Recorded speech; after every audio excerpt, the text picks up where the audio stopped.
এরপর সবাই নিজ নিজ জায়গায় বসে পড়ল। এই ম্যামটা পড়া না হলে ভীষণ চেতে যায়, দাঁড় করিয়ে রাখেই মাঝে মাঝে আবার কয়েক গাল বসিয়েও দেন। সবসময় মুখটা কেমন গম্ভীর করে রাখে, মনে হয় জীবনে হাসতে জানে না। আশ্চর্য, জামাই কি তাকে ভালোবাসে না? কিন্তু এ তো সাংসারিক ঝামেলা, আমাদের উপর কেন ঝাড়বে? আমাদের মতো নিরীহ মাঝখান থেকে ফেসে যায়, আর তার বাসায় গিয়ে কি আমরা ঝামেলা করে আসি? আজব। ম্যাম যখন রিডিং পড়াতে ব্যস্ত, তুষি তখন তুষারের ভাবনায় মত্ত। হুট করে একদিন পুরো শহরে বৃষ্টি হচ্ছে। সে একরাশ মন খারাপ নিয়ে খালি পায়ে খালি রাস্তায় পা ডুবিয়ে বৃষ্টিতে ভেজায় ব্যস্ত। চারিপাশে এক বিন্দুও খেয়াল নেই তার। তখনই প্রচন্ড বেগে একটি বাইক এসে থামলো তুষির পানে। বৃষ্টির দাপটে চোখ খুলেও দায় হয়ে পড়েছে। ঝাপসা ঝাপসা চোখে সামনে তাকিয়ে দেখলো বেলি ফুলের মালা হাতে দাঁড়িয়ে আছে একটি যুবক।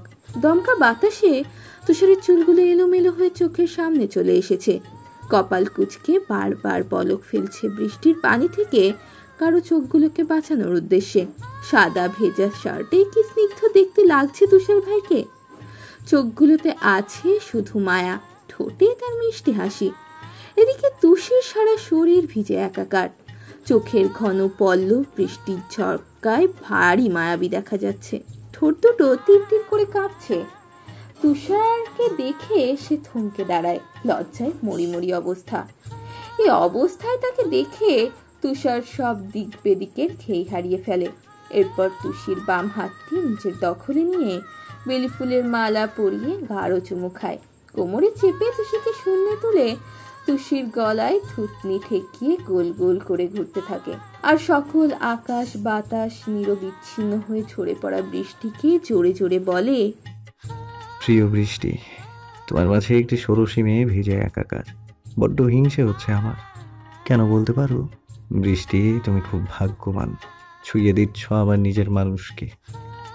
আর আমি তো সামান্য হাত ছুঁতে গিয়েও হাজারবার ভাবতে থাকি, তুমি সেখানে সারা দেহটাই ভিজিয়ে দিচ্ছ। কোনো এক নির্জন রাতে এক পশলা বৃষ্টিতে আমিও তোমার মতো তার সারা শরীর ভিজিয়ে দেব, তার শহরে বৃষ্টি হয়ে আসবো। এদিকে তুষি তো লজ্জায় নুয়ে যাচ্ছে। কি সুন্দর তুষার ভাই কল্পনায়, মনেই হচ্ছে না এটা যে সেই জঙ্গলি ভূত। কোনোদিন কি এ ভাবনা সত্যি হবে, নাকি বন মানুষ সবসময় বন মানুষই থেকে যাবে? ভাবনায় তুষার যখন ধীরে ধীরে তার মুখ এগিয়ে নেশাতুর দৃষ্টিতে ঠোঁটের দিকে যাচ্ছে, এরপর এসব ভেবে ভেবে কখন যে খাতায় গুটি গুটি অক্ষরে পুরো পৃষ্ঠায় আমার বন মানুষ জঙ্গলি ভূত লিখে ফেলেছে তার খেয়াল নেই। জুয়ের বড় সড়ো কনুয়ের ধাক্কায় হুঁশ ফেরে তুষির। ধমকে ওঠে তুষি।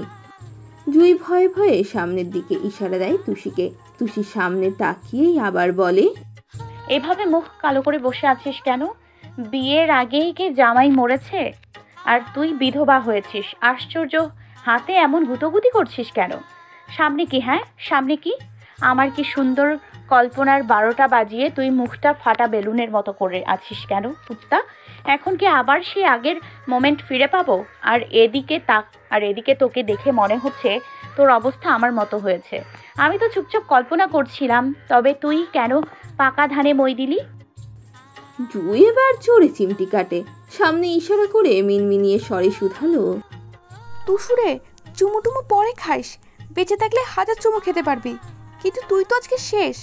এবার আমি না, তোর জামাই নিজেই বিধবা হয়ে যাবে, কেউ বাঁচাতে পারবে না তোকে, স্বয়ং তুষার বেটাও না। ধুরবাল, কি মিনমিন করছিস? হ্যাঁ, সামনে কি ভূত না ভাল্লুক যে ভয় কাঁপছিস? এই বলে সামনে তাকাতেই গলা শুকিয়ে গেল তুষির। চোখ দুটো অস্বাভাবিক বড় হয়ে গেল।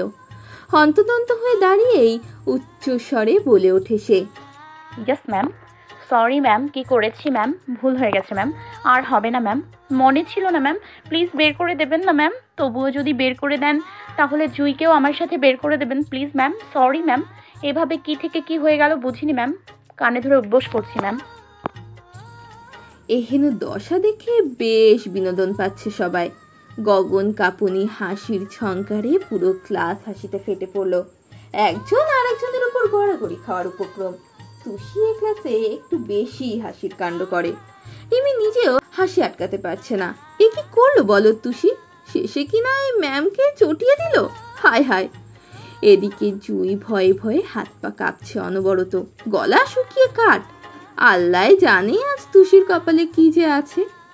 ম্যামের চিৎকারে সবাই চুপ হয়ে যায়, চিল্লিয়ে চিল্লিয়ে বলে, আর একটা শব্দ হলে সবাইকে ক্লাস থেকে বের করে দিব। এটা কি ক্লাসরুম নাকি এখানে সার্কাস হচ্ছে? এত হাসাহাসি কেন তবে? তুষির সাথে আমি কথা বলছি, তোমরা হাসারকে? পড়া দিয়েছি সেটা পড়ো। আজ না পড়লে সব কটার পিঠের চাল তুলব, তারপর হেড স্যারের কাছে কমপ্লেন করব সব কটার নামে। গার্ডিয়ান ডেকে ইচ্ছে মতো অপমান করবে, তখন বুঝবে। সবগুলো এক একটা বজ্জাতের হাড্ডি, বেয়াদব। ক্লাসে পড়তে আসো, আসতে নয়। মাছের বাজার পেয়েছো এখানে? আর একটা কথাও যেন না শুনি। একদম সাইলেন্ট থাকবে সবাই আমার ক্লাসে। কথাগুলো বলেই বড় সড়ো দম নিলেন তিনি। তুষির দিকে দৃষ্টি নিয়ে রেগে বলল, খাতায় এসব কি? স্কুলে পড়তে আসো নাকি এসব করতে? এইটুকু মেয়ে মুখের ভাষা কি? আমি তো পুরাই আকাশ থেকে পড়ে গেছি।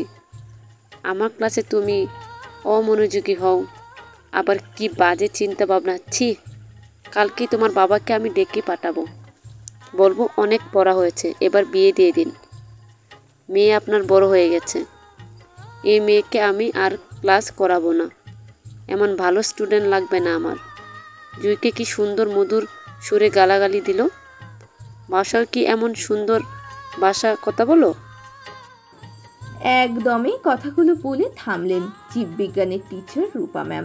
তুষি মনে মনে বলল, আকাশ থেকে পড়ার জমিন থেকে, এসব দেখে আমার কি লাভ? আর কেন যে এক্ষুনি এসব ভাবতে গেলাম, বাঁশ খেলাম। তুষি নিচের দিকে এক দৃষ্টিতে তাকিয়ে থেকে নতস্বরে বলে, আর হবে না ম্যাম, মন দিয়ে ক্লাস করব। আব্বুকে ডাকবেন না প্লিজ, আমায় মেরেই ফেলবে। সে আমি বুঝে নিব। আর 2 দিন পর টেস্ট।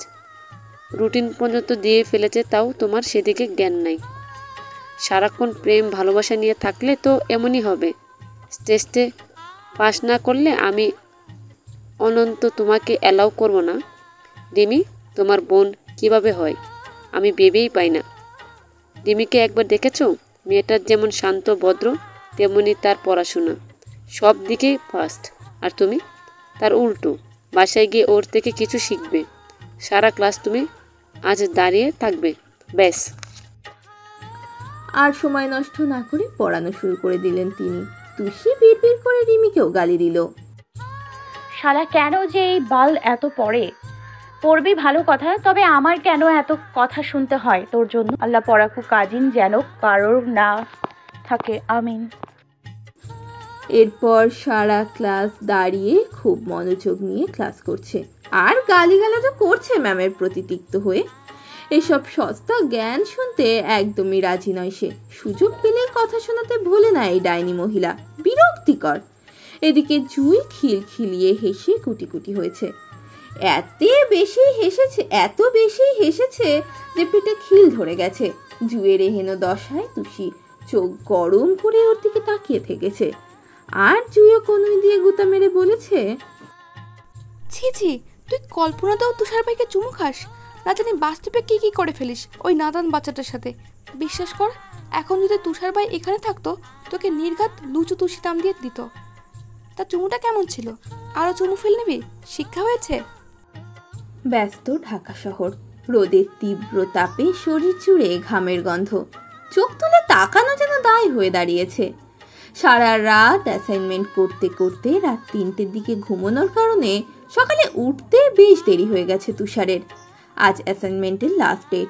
সারাদিন ক্লাস টিউশন শেষে শরীরটা খুব ক্লান্ত হয়ে যায়। তখন আর ইচ্ছে হয় না অ্যাসাইনমেন্ট করার। মনে হয় ধপ করে বিছানায় গায়ে এলিয়ে দিই। কয়েকদিন ক্লাস মিস হওয়ার জন্য আরো বেশি প্যারা যাচ্ছে নিজের ওপর। প্রায় 10:30, এখনো ক্লাসের উদ্দেশ্যে রওনা হয়ে উঠতে পারেনি তুষার। দিন দিন কেমন যেন নিজের প্রতি বিরক্ত এসে যাচ্ছে। এত খাটুনি এখন আর ভালো লাগে না। মনে হয় সব বাদ দিয়ে রাস্তায় রাস্তায় ঘুরি, তবুও তো শহর ঘুরে দেখা যাবে। হল থেকে তাড়াহুড়ো করেই ব্যাগ থেকে সাদা টি শার্ট আর জিন্স পরেই হুড়মুড়িয়ে টিএসসিতে প্রবেশ করলো তুষার। বন্ধুরা কল করেছিল, বলেছে সবাই সেখানেই বসে আড্ডা দিচ্ছে, একসাথে ক্লাসে যাবে। অবশ্য তুষারের জন্যই সবাই একটি ক্লাস মিস করেছে। যার যার মতো অ্যাসাইনমেন্ট ঘাটাঘাটি করায় ব্যস্ত সকলে। তুষার দৌড়ে পঙ্কজের পাশে ঘাসের উপরে গায়ে এলিয়ে দিল। ভাব এমন যেন 100 মিটার দৌড় খেলা দিয়ে এসেছে। দরদড়িয়ে ঘামে একাকার সাদা টি শার্ট। কি অবস্থা তোদের? সব ঠিকঠাক? ক্লাস যে মিস দিলি নোটস দিবে কে? আমি তো মেসেজে বললামই 20 মিনিটের ভেতর আসছি। তুষারের বান্ধবী রাফসা উত্তর দেয়, সকাল থেকে কতবার ফোন করেছি দেখেছিস? এতদিন বসে থেকে কাল রাতে অ্যাসাইনমেন্ট করতে কে বলেছে? সেই এক্সামও এমন করিস, আগের দিন সারা রাত পড়ে সকালে ঘুমে তুলতে তুলতে আসিস এক্সাম দিতে। মিরাজ এতক্ষণ চোরা চোখে রাফসাকে পরণ করছিল। সেই ঢাবিতে প্রথম ক্লাস করার দিন থেকে এই মেয়েটাকে সে ভালোবাসে। আস্তে আস্তে ইনিয়ে বিনিয়ে হয়ে যায় বন্ধুত্ব। প্রথম প্রথম মনকে সান্ত্বনা দিত, প্রেম হওয়ার কি দরকার, বন্ধু হয়ে সারা জীবন পাশে থাকলে আর কি লাগে। কিন্তু ঝামেলা হচ্ছে, যতই দিন পেরোচ্ছে মন ব্যাকুল হয়ে শুধু রাফসাকেই চাইছে।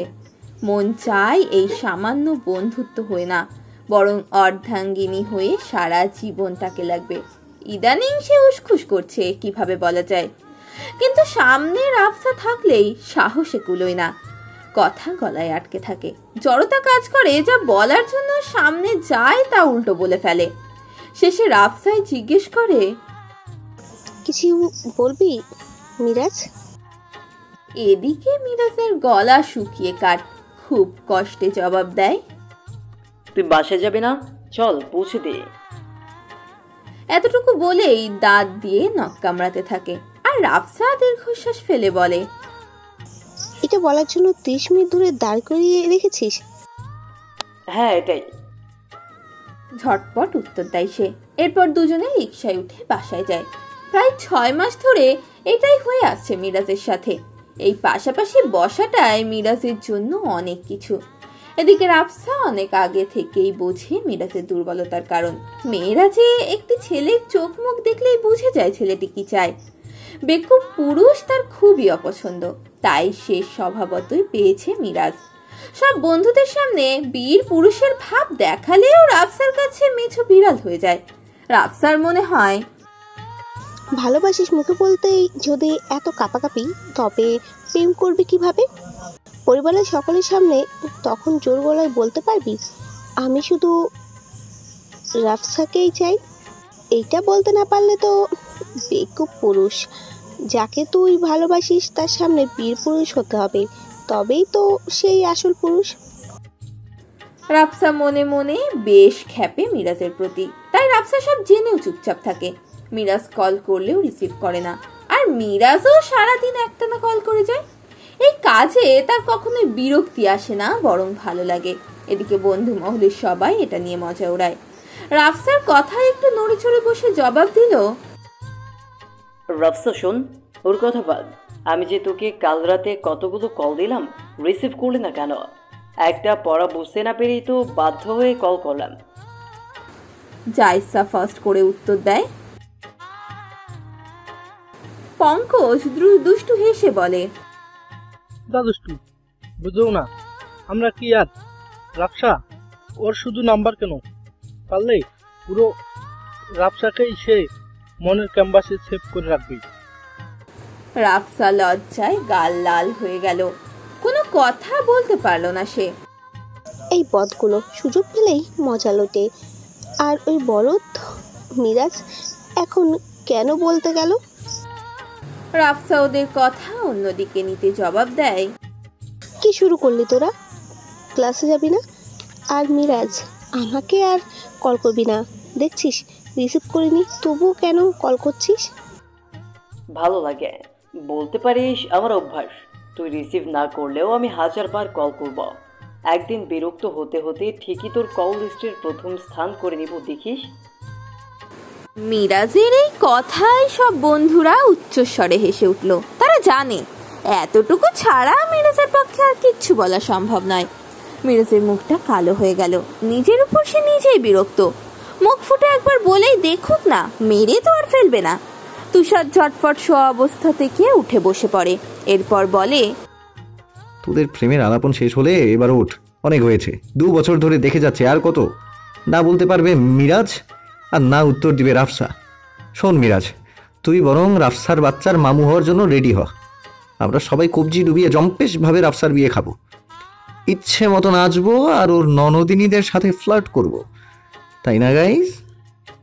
তুষারের কথায় আর এক দফা বাকি দুজন হাসলেও এদিকে হাসতে গিয়ে পঙ্কজ চোরা দৃষ্টিতে তুষারের ঘাড়ের কাছে তীক্ষ্ণভাবে পরখ করছে। এরপর টি শার্ট ভালোভাবে পিটুপিট করে দেখলো। ততক্ষণে সকলের হাসি থেমে গেছে। তৎক্ষণাৎ জোরে ফিক করে হেসে দিল পঙ্কজ। এহেন হাসি দেখে কেউ বুঝতে পারলো না কি হয়েছে। পঙ্কজ হাসি থামিয়ে জায়সাকে চোখের ইশারায় ডাকলো। তড়িঘড়ি করে দৌড়ে গেল জায়সা। পঙ্কজ হাত দিয়ে টি শার্ট দেখিয়ে দিতেই ঠোঁট দুটো আপনা আপনি হা হয়ে যায়। এরপর জোরে চিৎকার করে রাফসা আর মিরাজকে ডাকে। সবাই কাঙ্ক্ষিত জিনিসটা দেখতেই হা হা করে হাসতে থাকে। তুষার কিছু বুঝতে পারছে না তাদের এভাবে হাসার কারণটা কি, আর হাসছেই বা কেন তারা। শেষে ভাবে টি শার্টে ময়লা লেগেছে নাকি, তাই হতাশ স্বরে বলে, এভাবে কি দেখিস? টি শার্টে ময়লা লেগেছে বোধহয়। এই বলে হাত দিয়ে একটু ঘাড়ের দিকে ছাড়া দেয়। ওর কথায় মিটিমিটি হাসে সবাই। পঙ্কজ উত্তর দেয়, হ্যাঁ হ্যাঁ, ময়লা তো লেগেইছে। চুমু লেগেছে চুমু। রাফসা দুষ্টুমি ছলে বলে, তুষারের জন্য বুঝি টাঙ্গাল থেকে আসতে চাস না? শেষে কিনা ঘাড়ের চুম্মা। তুষার দুই ভ্রু কুচকে বলে, বুঝলাম না কি বলছিস আজে বাজে। চুমু মানে? সবাই একসাথে বলে উঠল, লিপস্টিক থেপি। পঙ্কজ হই হই করে শুধায়, আসলেই ইউনিক হয়েছে, তাই না মিরাজ? তুষার, পরেরবার টাঙ্গাইল গেলে অবশ্যই আমার জন্য 1 পিস নিয়ে আসবি। হ্যাঁ হ্যাঁ, আমার জন্য। অনেকটা অবাক হলেও হালকা ভয় হতে থাকে। আজ 8 দিন ঢাকায় আসায় এতদিন বাদে এসব চুমাচুমির কথা বলছে কেন ওরা? কি আছেটা কি টি শার্টে? আসার সময় তাড়াহুড়োয় দেখাও তো হয়নি। তৎক্ষণাৎ তুষার টি শার্ট খুলে ফেলে। এখন শুধু তার গায়ে স্যান্ডো গেঞ্জি। উল্টে পাল্টে টি শার্ট দেখতেই চোখ দুটো অস্বাভাবিক বড় হয়ে যায়। কেউ টি শার্টে খুব সুন্দরভাবে ঠোঁটের রং দিয়ে চুমু স্টেপ এঁকে দিয়েছে। কখনো ধুয়ে ফেললেও যাতে না যায় এর জন্যই পেন্টিং করা রং দিয়ে এঁকেছে। তাও একটা চুমু নয়, বরং 3-3টে। তখনই চোখ লাল বর্ণ ধারণ করে। মুখে আপনা আপনি একটা কথায় আসে, তুষুর বাচ্চা, তুই আমার মতো নাদান বাচ্চার সাথে এ কি করলি? সব মান সম্মান শেষ করে দিলি, সব শেষ। পঙ্কজ পিঠ চাপড়ে মুখ টিপে হেসে বলে, শুধু তুষার নয়, তোরও বাচ্চা, আর যা করছে বেশ করছে। নভেম্বর মাস চলে এসেছে, সেই সাথে পরীক্ষাও চলছে তুষির। এই 1 মাস ভীষণ ব্যস্ততায় যাচ্ছে। ম্যাম ওই দিন গার্জিয়ান ডেকেছিল। তুষির বাবা ভীষণ দরকারি কোনো কাজে তখন সিলেটে ছিল বিধায় তুষির মাকে যেতে বলেছিলেন। তখন হেড স্যার অনেক জ্ঞান দিয়েছেন আর ভালোভাবে পড়তে বলেছেন। এখন তো বড় হয়েছে, দুষ্টুমি এখন কমাতে হবে তাও আলোচনা করলেন। হেড স্যার শান্তশিষ্ট, তাই ক্লাসের কথা সরাসরি বলেননি। তবুও আমিনা বেগম ওই দিন থেকে ভীষণ খ্যাপাটে হয়ে গেছে। তার এক কথায় সব জ্ঞান শোনার জন্য কেনটাকে হেড স্যার ডাক পাঠাবেন? তানহার বেলায় তো এমন হয়নি কখনো। হাই হাই করে তিনি বলেন, বড় তো কম হয়নি, বুদ্ধি হবে কবে? আমার এই মেয়ে নিয়ে কোথায় যাব? এরপর থেকেই সারাক্ষণ নজরে রাখে। না পড়লেও 10টা পর্যন্ত টেবিলে বসিয়ে রাখে। ফোন তো দিচ্ছেই না, বরং তুষি এখন পড়ছে মন দিয়ে। সারাক্ষণ পরীক্ষা আসছে, তাই সে নিজেও রাত দিন এক করে পড়াশোনা করছে। তখন হুড়মুড় করে রুমে জান্নাত আসে।